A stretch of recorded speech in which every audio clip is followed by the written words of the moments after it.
नबी पाक इस्लाम जब शाम पहुंचे, आपने अपना सारा सामान जब एक बाजार के अंदर आपने लगा दिया ना, तो एक बंदा आया, उसने हुजूर का माल देखा, ऊपर नीचे से सारा माल देखा, एक जैसा माल है।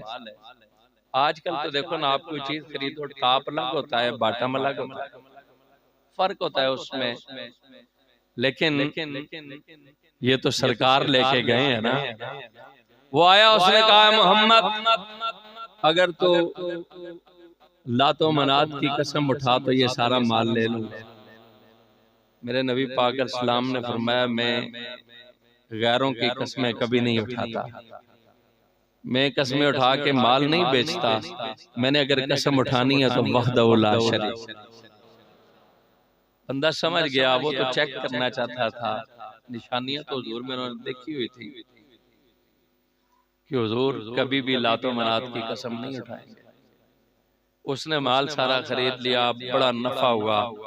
इससे पहले सैयदा पाक को इतना नफा जिंदगी में कभी नहीं हुआ जितना आपको नफा मेरे मुस्तफा ने अता फरमाया। काफिला जब वापस आने लगा, मक्का के करीब था, तो सरकार इस्लाम ने उस गुलाम मैसरा को कहा, जाके अपनी मालकिन से कह दे कि काफिला बखैर व आफियत वापस आ गया है और अल्लाह ने बड़ा ही नफा अता फरमाया है।